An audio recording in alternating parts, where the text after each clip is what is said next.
సహజంగా సంతానం లేని దంపతులకు కృత్రిమ గర్భధారణ పద్ధతి ద్వారా తల్లిదండ్రులుగా అయ్యే అవకాశం కల్పిస్తోంది Eva IVF, the complete fertility care centre. నమస్కారం, దిశ గాయత్రికి స్వాగతం. వాస్తు ప్రకారం ఇంటికి ముఖద్వారం చాలా ముఖ్యమైనది. ముఖద్వారం నుంచే ఇంట్లోకి ప్రవేశిస్తూ ఉంటారు. ముఖద్వారం సానుకూల శక్తిని విడుదల చేస్తూ ఉంటుంది. అయితే ఏ రాశి వారు ఏ విధంగా ముఖద్వారం ఏ వైపున పెట్టుకోవాలి, ఇలాంటి వివరాలన్నీ మనకు తెలియజేయడానికి మనతో ఉన్నారు బాలచంద్ర గురువు గారు. నమస్కారం గురుగారు. నమస్కారం అండి. చెప్పండి గురుగారు, అసలు ముఖద్వారం ఇంటికి ఏ దిక్కున ఉంటే మంచిది? దిశ గాయత్రి ప్రేక్షకులకు నమస్కారం. మనకి అసలు ముఖద్వారము అనేటువంటిది ప్రధాన ద్వారము అని అర్థం. మన యొక్క ఇతిహాసాలు పురాణాల్లోకి వెళ్తే హిరణ్యకశపుడు అనేటువంటి రాక్షసుడు బ్రహ్మదేవుణ్ణి కోరినటువంటి వరం ఏమిటి అనంటే, నన్ను మనిషి కాదు, మృగము కాదు, ఇంట్లో కాదు, బయట కాదు, గాల్లో కాదు, నేల మీద కాదు, అలాంటి చోట సంహరించేటువంటిది ఏదైనా ఉంటే అది నన్ను సంహరించుగాక అని కోరారు. అందుకనే ప్రధాన ద్వారం దగ్గర ఉండేటువంటి గడప అత్యంత శ్రేష్టము. మనం ఇల్లు కట్టుకునేటప్పుడు కూడా ఆడపిల్లని పిలిచి, ఎన్ని గొడవలు ఉన్నా సరే అమ్మాయిని పిలిచి ఆమెకింత సారా ఇంత ఏదైనా సరే డబ్బులు పెట్టి బట్టలు పెట్టి, అమ్మ నేను చౌకోటి నిలబెట్టుకుంటున్నా, గడప నిలబెట్టుకుంటున్నా రా తల్లి అని కొబ్బరికాయ కొట్టించి బెల్లపన్నం నైవేద్యం చేసి ఆ యొక్క గడప నిలబెట్టుకుంటారు. లక్ష్మీనారసింహస్వామి వారు హిరణ్యకశపుణ్ణి ఆ గడపపైనే ఆయన తొడలపైన కూర్చోబెట్టి సంహరణ చేశారట. కాబట్టే ఆ గడపను తొక్కకూడదు, ఆ గడపకు పసుపు రాయాలి, ఆ గడప విశేషము అని మన పెద్దలు చెబుతూ ఉంటారు. ఇతిహాసాల్లో కూడా అదే నిరూపింపబడ్డది. అయితే ఆ గడప విషయానికి వస్తే కొంతమంది ఏమంటారంటే, మాకు తూర్పు దిక్కచ్చు వస్తుందా, పడమర దిక్కచ్చు వస్తుందా అని అంటే, ప్రతి ఒక్క మనిషి కూడా పుట్టేటువంటి లగ్నాన్ని బేస్ చేసుకొని మాత్రమే వారి గడపలు అనేటువంటివి ఆధారపడి ఉంటాయి. అందరికీ కామన్గా అచ్చొచ్చేవి రెండు దిక్కులండి. ఒకటి తూర్పు, రెండవది ఈశాన్యము. నైరుతి దిక్కు ఎవ్వరికీ కూడా అచ్చిరాదు. నైరుతి దిక్కున అసలు గడప కానీ, తలుపు కానీ, ద్వారం కానీ పెట్టుకోకూడదు, గుర్తుంచుకోండి. వాయువ్య దిక్కు కూడా గడప కానీ ఏవి కూడా ఉండకూడదు. వాయువ్యం దిక్కున మనకు వాష్రూమ్స్ కానీ ఇంకేమైనా ఉంటాయి.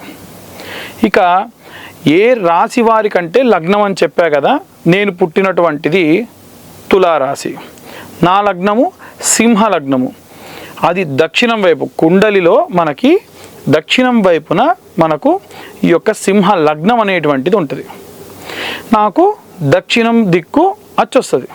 వాయువ్యం కానీ, ఆగ్నేయం కానీ, దక్షిణం కానీ నా యొక్క జాతకరీత్యా నాకు బాగా అచ్చొస్తుంది. అలా ప్రతి ఒక్కరికి కూడా మీరు పుట్టిన సమయం బట్టి ఉండేటువంటి లగ్నము, మేష లగ్నం అయితే తూర్పు, అలాగే వృషభ లగ్నం అయితే కూడా తూర్పు భాగము, అలాగే మీకు మిథున లగ్నం అయితే కూడా తూర్పు భాగము, కర్కాటక సింహ కన్యా లగ్నాలైతే పక్కనే ఉన్నటువంటి దక్షిణ భాగము, అలాగే మీకు గనక తులా లగ్నం కానీ, లేకుంటే వృశ్చిక లగ్నం కానీ, లేకుంటే ధనుర్లగ్నం కానీ అయితే పడమర భాగము, ఇక కుంభ మకర మీనములైతే మిగిలిన పక్కగా ఉన్నటువంటి ఉత్తర భాగములు విశేషంగా అచ్చొచ్చేటువంటి లగ్నములు. కాబట్టి ఎవరైనా ఇల్లు కట్టుకునేటప్పుడు ఉదాహరణకు భార్యాభర్తలు ఇద్దరి లగ్నాలు చూసి ఖచ్చితంగా ఇద్దరిలో ఎవరో ఒకళ్ళది ఉత్తర భాగం కానీ లేదా ఈశాన్య భాగం కానీ అవుతుంది. అలా అయితే బ్రహ్మాండంగా మీరు తూర్పు ఈశాన్యము లేదా తూర్పు ఉత్తరం వైపు రెండు వైపులో కూడా ద్వారం ఉండేటట్టుగా ఏర్పాటు చేసుకోండి. ఎవరు ఇల్లు కట్టుకున్నా ఇంటి లోపలికి వచ్చేటువంటి గాలి వెలుతురుని బట్టి ఇంట్లో ఉన్న వారందరూ కూడా ఆరోగ్యంగా ఉంటారు. మీకు చిన్న ఉదాహరణ చెప్తే అర్థమవుతుంది. మనకే కాదు, చెట్లకి కూడా ఖచ్చితంగా వాస్తు కావాలి. అదేంటండి చెట్లకు వాస్తు మీరు మరీ అంటారు. ఒక చెట్టును బయట పెట్టండి, ఇంకో చెట్టును తీసుకెళ్ళి ఒక రూమ్లో పెట్టేసేయండి. బయట ఉన్న చెట్టు బాగా పెరుగుతుంది, లోపల ఉన్న చెట్టు చచ్చిపోతుంది. ఎందుకు? సూర్యరశ్మి కావాలి, గాలి కావాలి, లేకుంటే ఉండదు. అలాగే మన మనుషులందరికీ కూడా పీల్చే గాలి, వదిలే గాలి ఈక్వల్గా రావాలి, ఈక్వల్గా వెళ్ళాలి. దానికి తగ్గటువంటి ద్వారములు ఏర్పాటు చేసుకోవాలి. అందున ప్రధాన ద్వారము, నేను నాకు అచ్చిబాటు లేనటువంటి పదార్థం తింటే ఏమవుతుందండి? ఫుడ్ పాయిజన్ అవుతుంది. అలాగే ఒక మనిషికి అచ్చిరాని దిక్కు ఉందనుకోండి, అంటే ఆ దిక్కుకు వెళ్తే ఆ రాశి వారందరికీ అంత కలిసి రాదు. ఆ దిక్కు నుండే రోజు పొద్దున్నే లేచి వెళ్ళాల్సి వచ్చింది అనుకోండి, ఏమవుతుంది? విశేషమైనటువంటి నష్టం కలుగుతుంది. ఇంకా మనము ఈ ప్రధాన ద్వారం గురించి మాట్లాడుకుంటే, అసలు ఎవరైనా సరే స్నానం చెయ్యంది తలుపు తెరవకూడదు. ఇంట్లో ఉన్నవాళ్ళు స్నానం చెయ్యంది ఎట్టి పరిస్థితుల్లో వంట వండకూడదు. ఇంతకుముందు కూడా మనం చాలాసార్లు డిస్కస్ చేసుకున్నాం. అలా ఇంట్లో ఉన్నటువంటి యజమానురాలు ఉదయాన్నే స్నానం ఆచరించి వాకిలి కల్లాపు చల్లాలంటే ప్రధాన ద్వారం తెరియకూడదట. ఉత్తర దిక్కుగా ఉన్నటువంటి ద్వారం ఏదైనా ఉంటే, లేదా పెరటి గుమ్మంలో ఉన్న ద్వారం ఏదైనా ఉంటే తీసి, అప్పట్లేంటి మనకు వెనకాల పెరట్లో ఆవు పేడ ఉండేది, అది తీసుకొని ఆ గుమ్మం నుంచి ఆ వెనకాల నుంచి అలా సందులో అంతా తిరిగి బయటికి వచ్చి కల్లాపి చల్లి ముగ్గు పెట్టి ప్రధాన ద్వారం తీయాలి. ఇలా చేయడం వల్ల చూడండి, ఇలా డోర్ తీయగానే స్నానం చేసిన ఒక వ్యక్తి చక్కగా ముగ్గేసి కల్లాపి చల్లి ముగ్గేసి మంచి వాసన వస్తుంటే ఎంత ఆరోగ్యం. కాబట్టి మన పెద్దలు చెప్పింది ఏంటంటే, మనకు కుదిరినటువంటి మనకు పడినటువంటి దిక్కున మాత్రమే మీరు ద్వారం పెట్టుకొని, ఆ ద్వారము కూడా ఉదయాన్నే లేవగానే సాధారణంగా కాకుండా ఇప్పుడు నేను చెప్పిన ఈ క్రియతోని, సరే కల్లాపి చల్లి ముగ్గులు వేయడం విషయం పక్కకు పెడితే అధమంలో అధమం స్నానం చేసి తలుపు తీయండి అని మన వాళ్ళు చెప్పడం జరిగింది. అయితే ఇక రాసుల ప్రకారం ఏ రాశి వారు ఏ దిక్కున పెట్టుకుంటే మంచిది? నేను ఇందాక చెప్పుకున్నట్టు రాశి కంటే కూడా లగ్నానికి సంబంధించి మాత్రమే మనము ప్రప్రథమంగా చూడాలి. ఇక రాసుల విషయానికి వస్తే, ప్రతి ఒక్క రాశికి కూడా రాశి అధిపతి, నక్షత్ర అధిపతి అని ఉంటారండి. అలా మనము మేషరాశికి సంబంధించి చూసుకుంటే కుజుడు వారి యొక్క రాష్ట్రాధిపతి. ఈ మేషరాశిలో ఉండేటువంటి వారికి కుజుడైతే, కుజుడు నవగ్రహాల్లో ఉండే దిక్కేమిటి? దక్షిణం వైపు లేదా ఆగ్నేయం వైపుగా. కాబట్టి దక్షిణ ఆగ్నేయాల్లో కూడా, అంటే ముఖద్వారం తూర్పున ఉన్నా ఖచ్చితంగా దక్షిణం వైపున ఒక ద్వారం అనేది ఉండాలి. అలా వృషభ రాశి వారికి సంబంధించి కూడా ఇందాక మీకు లగ్నంలో చెప్పిన విధముగానే తూర్పు భాగంలో మనకు ప్రధాన ద్వారం ఉన్నప్పటికీ, ఎందుకు నేను ఇన్నిసార్లు తూర్పు భాగం అంటున్నానంటే అండి, అన్ని ఇప్పుడు ఇంట్లో మనం ఒక్క జాతకులం ఉండం, భర్తది, భార్యది, తల్లి, తండ్రి, పిల్లలు, అంటే ఇంత కంబైన్డ్ ఫ్యామిలీస్ ఇవాళ రేపు ఉండట్లేదండి అనుకోవచ్చు. కానీ ఒకవేళ అధమంలో అధమం అప్పుడో ఇప్పుడు వస్తారు కదండి, వచ్చిన వారు ప్రశాంతంగా ఇంట్లో ఉండాలంటే అందరికీ కూడా సూటబుల్ అయినటువంటి ద్వారం ఏమిటంటే తూర్పు భాగము. ప్రత్యేకంగా నేను, నా భార్య, నా పిల్లలే ఉంటారండి, నా మీదనే, నా పేరు మీదే ఇల్లుంది అనుకుంటే అతని జాతక రీత్యా అతను గనక ధనుస్సు రాశి కానీ లేకుంటే వృషభ రాశి వారు కానీ అయితే, వృషభ రాశి వారికి తూర్పు, ధనుస్సు రాశి వారికి ఉత్తర దిక్కు, మీనరాశి వారికి ఈశాన్యము, అలాగే మనకి సింహరాశి వారికి ఇందాక చెప్పుకున్నట్టుగా ఆగ్నేయము లేదా దక్షిణ భాగం కూడా వచ్చేస్తుంది. అలాగే ప్రత్యేకంగా పశ్చిమం దిక్కు చాలా తక్కువ మందికి అచ్చొచ్చేటువంటిది అంటే పడమర.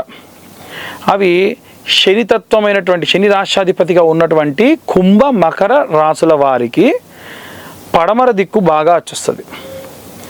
ఇక ప్రధాన ద్వారము నేను చెప్పినట్టుగా అందరికీ వచ్చేస్తుంది. కొంతమందికి సూర్యుడు రాష్ట్రాధిపతిగా ఉన్నటువంటి వారు ఉంటారు, ఉదాహరణకు సింహరాశి వారు, వారికి కూడా తూర్పు భాగమే ఖచ్చితంగా వచ్చేస్తుంది. ఎందుకంటే సూర్యుడి యొక్క కుమారుడు శని, ఆయనకి తండ్రికి పడదు. కాబట్టి పొర్రపాటున సింహరాశి వారు కనుక పడమరలో ఉన్నటువంటి దిశగా ఉన్నటువంటి ద్వారం తీసుకుంటే అంతగా అచ్చిరాదు. కొంతమందికి ద్విపాద నక్షత్రాలు, త్రిపాద నక్షత్రాల్లో రెండు రాసుల్లో కలిపి ఉన్నటువంటి వారు కొంతమంది ఉంటారు. అలాంటి వారికి ఈశాన్యంలో ఉన్నటువంటి దిక్కుగా ఉన్నటువంటి, అంటే మన మెయిన్ డోర్ వచ్చేసి ఈశాన్యంలో ఉండాలి. ఆ తర్వాతకి వారి యొక్క లగ్నాధిపతిని బట్టి, రాష్ట్రాధిపతిని బట్టి ఇంటి లోపలికి వచ్చిన తర్వాతకి ఇంటికి సంబంధించిన ద్వారం ఉండాలి. ఇలా మెయింటైన్ చేయడం వల్ల అందరికి కూడా సంతోషంగా ఉంటారు. ఒకవేళ జాతకం చూసుకోకుండా ఇల్లు కట్టేశారు, కట్టిన తర్వాత ముఖద్వారం ఆ రాశి వారికి సరిగా ఉండలేదు, అంటే వాళ్ళ ఇంట్లోకి వచ్చిన తర్వాత మంచి జరగట్లేదు, ఇలాంటి దానికి ఏమైనా రెమెడీస్ పాటించాలా? మర్చ యంత్ర ప్రతిష్ఠ చేసుకోవచ్చు. ప్రథమంగా నేను ఇంతకు ముందు మన వీడియోస్లో కూడా చెప్పుకున్నట్టుగా మర్చ యంత్రం అనేటువంటిది చాలామంది గోడల్లో పెట్టేసుకుంటున్నారు. అలా చేయొద్దు. మర్చం అంటేనే చేప కాబట్టి ఆ చేప పూజ చేసి కొన్ని అధివాసాలు చేసి కనీసం ఇల్లు మనం గుంత తవ్వి గుంతలో పెట్టుకోలేని పరిస్థితుల్లో మట్టిది ఒక పాత్ర, పెద్ద పాత్ర తీసుకొని దాంట్లో నీళ్లు పోసి దాంట్లో ఆ యంత్రం పెట్టి గుళ్ళో కనుక మీరు పూజ చేయిస్తే 3 రోజులు కూడా గుళ్ళలోనే హోమాలు జరిగి ఉంటే అక్కడ నుండి తీసుకొని వచ్చి మనము ఇంట్లో ఈశాన్య భాగంలో పెట్టాలి. ఈశాన్య భాగంలో పెట్టేప్పుడు ఆ యంత్రంలో లం అనేటువంటి అక్షరం, బీజాక్షరం, అన్ని దిక్కులా బీజాక్షరాలు ఉంటాయి. లం అనేటువంటి అక్షరం తూర్పు భాగంలో ఉండేటట్టుగా ఈ యంత్రం అంతా కూడా ఈశాన్య భాగంలో ఉండేట్టుగా ఇంటి సైజ్ని బట్టి యంత్రం ఇంత దాని నుంచి ఇంత పెద్ద దాకా అన్ని రకాల యంత్రాలు ఉంటాయి. అలాంటివి తెచ్చిపెట్టుకోవాలి. ఏంటండి యంత్రం పెట్టుకుంటే ఇల్లు బాగుపడుతుందా? మన ఇంత ఫోన్ అండి, ఫోన్లో మనం అమెరికాలో ఉన్న వాళ్ళతో కూడా మాట్లాడగలం. దాని సిమ్ కార్డ్ మీద ఏముంటుందో చూడండి ఒకసారి. రాగి రేకు, ఇంత చిన్న రేకు అమెరికాలో ఉన్నోడితో మాట్లాడినప్పుడు ఇంత పెద్ద రేకు మీద ఇంతగా మనం పూజ చేసి ప్రాణప్రతిష్ఠ చేసినటువంటిది ఇంటి వాస్తుని ఎందుకు మార్చలేదు? ఇంట్లో ఉన్న నెగిటివ్ ఎనర్జీని, ఇంట్లో ఉన్నటువంటి అరిష్టాన్ని ఎందుకు తీయలేదు? ఖచ్చితంగా తీస్తుంది. కొంతమంది వాస్తు యంత్రాలు పెట్టుకుంటారు. వాస్తు యంత్రం ఎప్పుడు పెట్టుకోవాలి అని అంటే మీరు ఇంట్లో పెద్ద ఇబ్బందులు ఇవ్వండి, చిన్న మార్పు ఉంది, చిన్న ఇబ్బంది ఉంది, మేము ఇన్ని ద్వారాలు పెట్టుకున్నాము, ఎక్స్ట్రా పెంట్ హౌస్ కట్టేసుకున్నాం. మేము ద్వారాలు పెట్టుకున్నప్పుడు మనకు 12 ద్వారాలు అనుకున్నాం, 12 ఉన్నాయి, ఇప్పుడు ఒకటి ఎక్స్ట్రా వచ్చేసింది పెంట్ హౌస్. అనుకోలేదు, ఎక్స్పెక్ట్ చేయలేదు, ఒక బాత్రూమ్ ఏదో ఎక్స్ట్రా కట్టేసాం. అట్లాంటి సమయంలో వాస్తు యంత్రం బాగుంటుంది. కానీ మీరు ఇప్పుడు చెప్పినటువంటిది దిక్కు బాలేకున్నా, ఇల్లు క్రాస్గా ఉన్నా, వాయువ్యం పెరిగినా, నైరుతి భాగం పెరిగినా, ఇంట్లో ఎక్కడో కొద్దిపాటి వీధిపోటు లాంటివి ఉన్నా మనం మర్చయంత్రం పెట్టుకోవడం వల్ల దోషం అనేటువంటిది పోతుంది. అలాగే ఇక ముఖ్యంగా ఇంట్లో ఉన్న తలుపులు ప్రవేశ ద్వారం కన్నా చిన్నగా ఉంటాయి, ప్రవేశ ద్వారం మాత్రం పెద్దగా పెట్టాలని అంటారు. ఎందుకని? ఇప్పుడు మనం ఆహారం తినడానికి మనం నోరు తీసుకుంటే పెద్దగా ఉంటుందండి. అంటే మన ఇంటి లోపలికి వెళ్ళేప్పుడు ఏవైతే వస్తువులు వెళ్ళాలి, ఉదాహరణకు కాలానుగుణంగా పందిరి మంచం ఉందనుకోండి, పూర్వం లోపలికి వెళ్ళాలంటే పెద్దగా ఉండాలి, కానీ తీసుకురావాలంటే కూడా ప్రధాన ద్వారం గుండానే తీసుకురావాలి. అసలు లోపలికి వెళ్ళేటువంటి వస్తువు కానీ బయటికి వచ్చే వస్తువు కానీ ఇంకో ద్వారం గుండా వెళ్ళకూడదు. శాస్త్రం ఏం చెప్పిందంటే పేరెంటాళ్ళు ఎవరన్నా ఇంటికి వచ్చి ఒకవేళ మనం పేరెంటాల్ లాంటివి ఏవైనా వాళ్ళకి ఇస్తే ముత్తైదువులు సైతము ప్రధాన ద్వారం గుండానే వెళ్ళాలి, ప్రధాన ద్వారం గుండానే వెళ్ళాలి, బయటికి రావాలి. మరి ఒకటేసారి పేరెంటాల్ అంటే 15-20 మంది వచ్చారనుకోండి, పోవడానికి రావడానికి వస్తువులు తీసుకోవడానికి కూడా పెద్దగా ఉండాలి. కాబట్టి ధ్వజము, మనకు దేవాలయాల్లో అయితేనేమో ధ్వజస్తంభము అంటారు, అలా ఇది ప్రధాన ధ్వజద్వారము. అసలు కొంతమంది మనం పూర్వకాలంలో అగ్రహారాల్లో కనుక వెళ్తే అసలు ఎంతో అందంగా చాలా పెద్దగా ఆ యొక్క ద్వారాలు అనేవి కట్టుకొని ఉంటారు. దాని ముందర పెద్ద పెద్ద అరుగులు ఉంటాయి.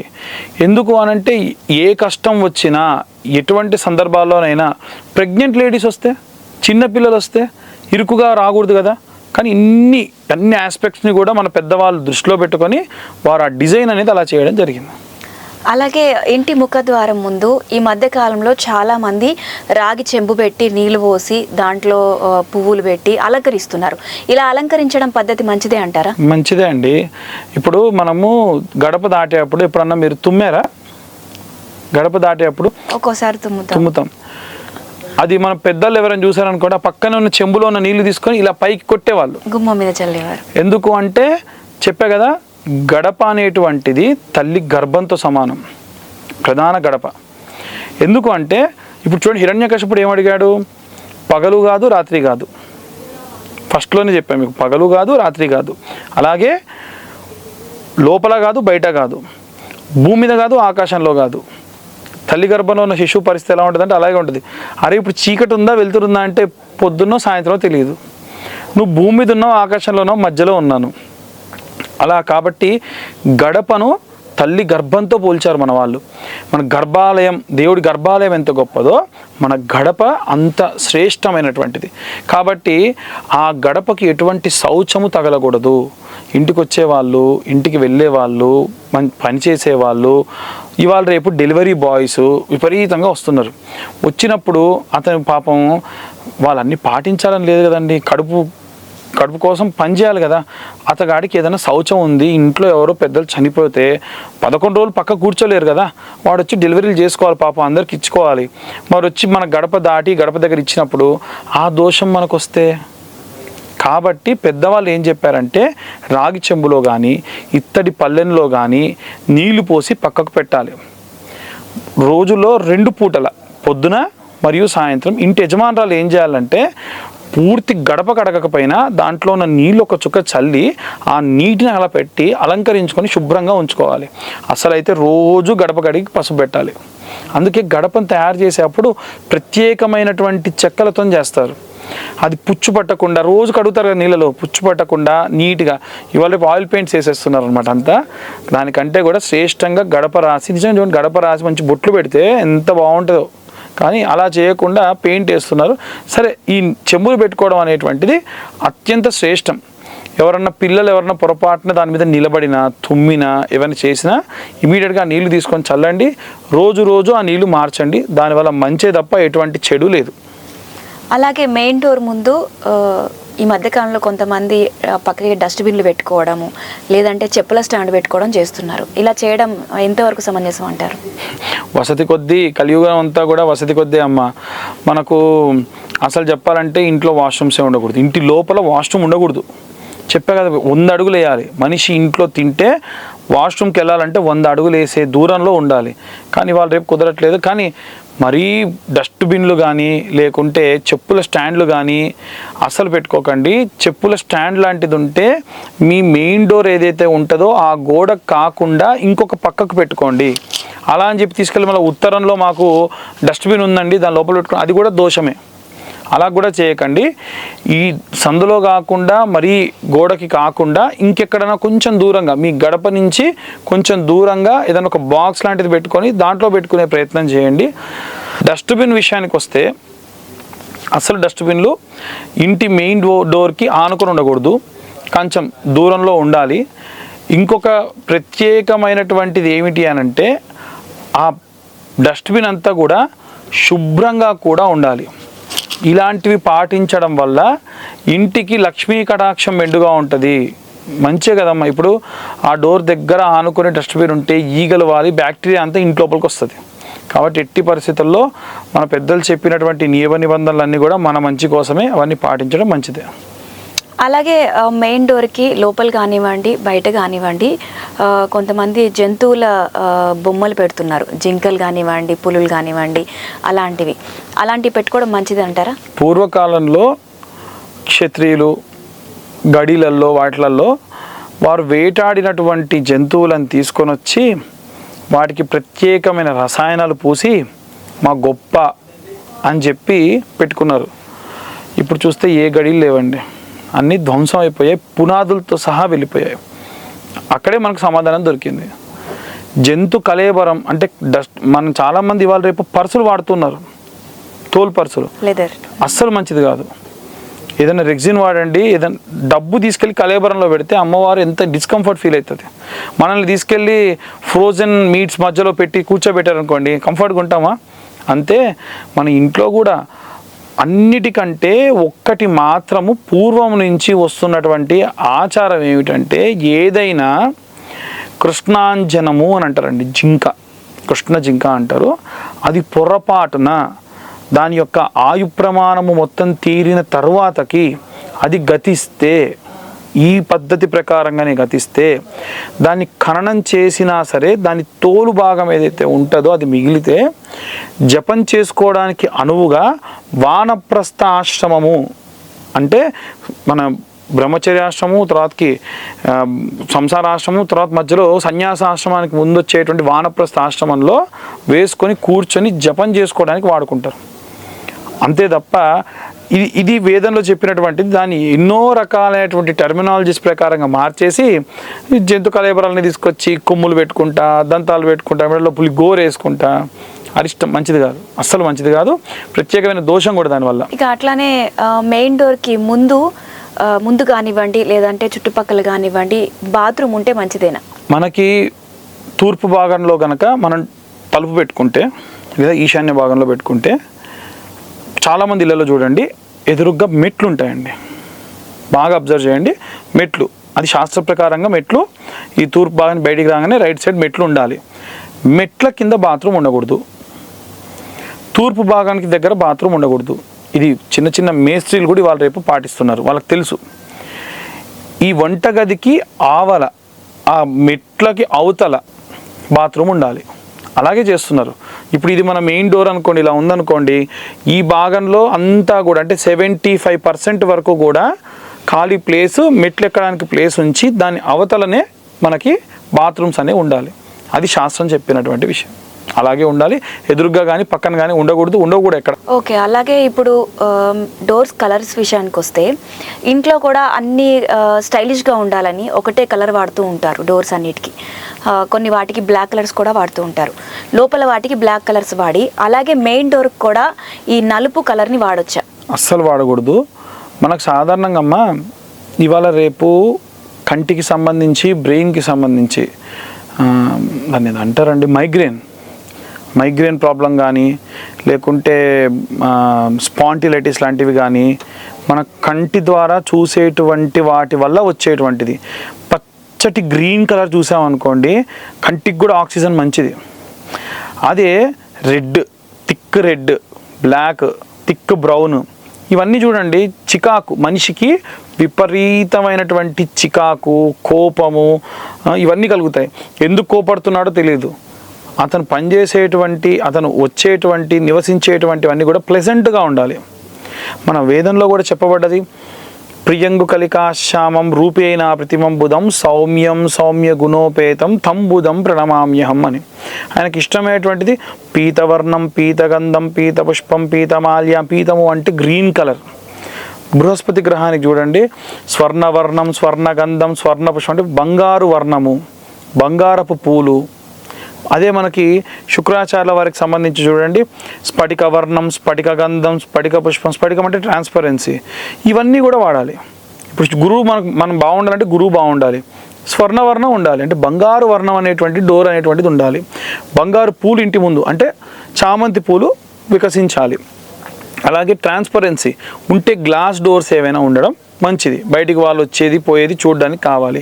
అలాగే మనకు సౌమ్యం, పీతవర్ణం ఎక్కువ శాతం మనకి గ్రీనరీ అనేది ఎక్కువగా ఉండాలి. మన వేదాల్లో మంత్రాల్లోనే చెప్పారు కదండి మనం ఏమేం పాటించాలి, ఏమేమి ఉండాలి. అదే సూర్యుడికి కుజుడికి చూడండి రక్తవర్ణం, రక్తగంధం, రక్తపుష్పం, రక్తమాల్యాంబరధరం, అగ్నితత్వ రాసులు.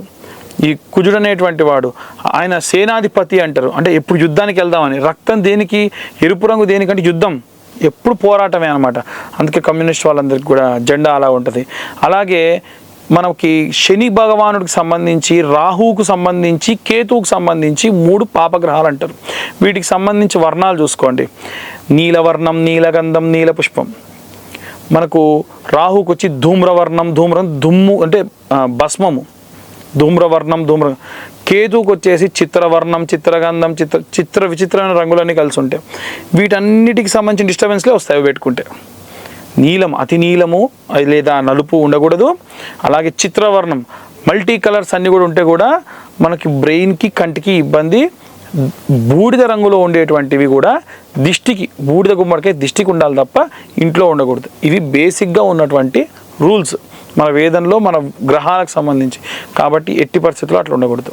ముఖద్వారం తెరిచేప్పుడు తలుపులు శ్రవ్య దిశలో ఉండాలా, అపశ్రవ్య దిశలో ఉండాలా గురుగారు? మనం పాతకాలం నుంచి ఉన్న సినిమాలు చూసుకోండి, పాతకాలం నుంచి ఉన్న పద్ధతులు చూసుకోండి, ఇల్లు చూసుకోండి. ఎవరైనా తలుపు కొడితే ఇలా తీస్తారు అంటే రండి లోపలికి రండి అని ఆహ్వానించినట్టు, బయటికి తీయరు. ఎప్పుడైతే బ్రిటిషర్స్ వచ్చి పాశ్చాత్య సంస్కృతి మనకు వచ్చిందో పుష్ పుల్ అనేటువంటి ఆప్షన్స్ మనం డోర్లో మీద చూస్తున్నాం. ఎప్పుడు కూడా పుష్ పుల్ లేదమ్మా, ఓన్లీ మనకి కమ్ ఇన్సైడ్ అనేటువంటి ఆప్షన్ మాత్రమే ఉండేది. అది ఒక ద్వారం కానీ వాస్తవంగా 2 ద్వారాలు ఉండాలి, 2 తలుపులు ఉండాలి. ఏకంగా ఉండేటువంటిది అంత శ్రేష్టము కాదు అని కూడా చెప్పడం జరిగింది. ఇక ఖచ్చితంగా ఇంటి లోపలికి వచ్చేటువంటి వ్యక్తిని ఆహ్వానించాలి, ధనమును ఆహ్వానించాలి, కీర్తిని ఆహ్వానించాలి, విజయమును ఆహ్వానించాలి. అన్నిటినీ కూడా నీవు ఆహ్వానించు, స్వీకరించు. ఇది కావాలి, ఇది వద్దు అని అనుకోకూడదు అనేటువంటిది ప్రత్యేకంగా అక్కడే తెలుస్తుంది. కాబట్టి లోపలికి తీసుకోవడం అనేటువంటిది కరెక్ట్, బయటికి తొయ్యడం అనేటువంటిది ఎట్టి పరిస్థితుల్లో కరెక్ట్ కాదు. ఒకవేళ ముఖద్వారం విరిగిపోయినా, బీటలు వారినా అలాంటిది వాడొచ్చు అంటారా? అస్సలు వాడకూడదండి, ఖచ్చితంగా మార్పిచ్చేసేయాలి. ముఖద్వారమే కాదు, గడప కూడా పగిలితే కూడా ఇమ్మీడియట్గా మార్పించాలి. గడప పగిలినా లేదా సవరణ చేసుకునే అవకాశం ఉంది, ఆ లింక్ అనేటువంటిది ఊడిపోయింది అనుకోండి, ఇమ్మీడియట్గా సవరణ చేయండి. లేకుంటే ఇంట్లో విపరీతమైన ఆరోగ్య సమస్యలు వస్తాయి. పిల్లలు ఎందుకు జరాన పడుతున్నారో తెలియదు, అసలు ఎంతకీ ఇంట్లో ఉన్న వారికి నయం కావట్లేదు, ఇల్లు విపరీతంగా చికాగ్గా ఉంది. ఇవన్నిటి కారణం ఏంటంటే మన ముఖద్వారం బాగాలేకపోవడమే. పాత రోజుల నుంచి ఉన్న తలుపండి, మేము దాన్ని రిపేర్ చేయించుకున్నాము, అదనన్నా చేసుకోండి. ఉదాహరణకు మన ఇంట్లోకి వచ్చేటువంటి వాడు తలుపు చూడగానే ముఖం చిట్లిచ్చాడు అనుకోండి, వెంటనే మన ఇంటికి అరిష్టము, దిష్టి. ఎప్పుడైతే ఇల్లు చూడగానే కళ్ళు పెద్దవి చేసుకొని ఇంత బాగుంది అని మన ఇంటి గురించి, ఇంట్లో మంచి వాసన గురించి మాట్లాడుకుంటే ఇంటికి అంత మంచి. దిష్టి ఎప్పుడు కలుగుతుంది అని అంటే, அடுத்த పిసినారోడు వాడి దగ్గర ఎన్నున్నా సరే మంచి వాడి కోసం వాడు ఖర్చు పెట్టుకోడు అనే తత్వం ఎప్పుడైతే మనిషికి కలుగుతుందో అప్పుడు ఆ తత్వం అనేటువంటిది మన ముఖద్వారం చూడగానే కలిగిందనుకోండి, చాలా అరిష్టం. కాబట్టి అవి ఎంత వీలైతే అంత తొందరగా మార్పించుకోవడం మంచిది. ఇక చివరిగా ముఖద్వారం పైన ఈ మధ్య చూసుకున్నట్లయితే ఆంజనేయ స్వామి బొమ్మ, లక్ష్మీదేవి ఇలాంటి బొమ్మలు పెడుతూ ఉన్నారు. అలా పెట్టడం మంచిదన్న గురుగారు? అస్సలు మంచిది కాదండి. ఎందుకు అంటే ఇప్పుడు మనకి ఇష్టం, బాగా ఇష్టము, మనకు ప్రేమ కాబట్టి మనం ఏం చేస్తున్నామంటే ద్వారం పైన లక్ష్మీదేవి ఫోటో, వినాయకుడి ఫోటో చేస్తున్నాం. ఎవరైనా చనిపోయి శౌచం వచ్చిందనుకోండి, వచ్చి తలుపు తెరిస్తే దేవుడిలో విగ్రహాలను పట్టుకున్నట్టే కదా. లేదు, ఇంట్లో ఉన్న ఆడవాళ్ళు ఉన్నారు, వాళ్ళు బహిష్టైన సందర్భంగా ఇంట్లో ఎవ్వరూ లేరు, వాళ్ళు తీయాల్సిందే కదా.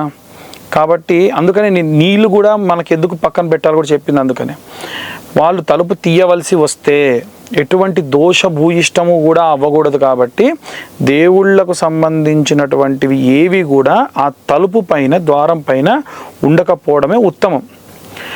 కానీ అయ్యో మాకు ఇంకా బాగా ఇష్టంగా ఉందండి చేయించుకోవాలనుకుంటే గడప పైన స్పెషల్గా ఒక చెక్క దాంతో మీరు లక్ష్మీదేవిది, వినాయకుడిది, వెంకటేశ్వర స్వామిదో ఇంకే దేవుళ్ళదో అలా పెట్టుకోండి, ఎటువంటి దోషం లేదు. కానీ ప్రత్యేకంగా తలుపు మీద మాత్రం ఎట్టి పరిస్థితుల్లో కార్వింగ్ చేయించి లక్షలు ఖర్చు పెట్టి చేయించి పెట్టుకోకండి. అది స్పెషల్గా మీరు తెచ్చుకునేటువంటి దోషం.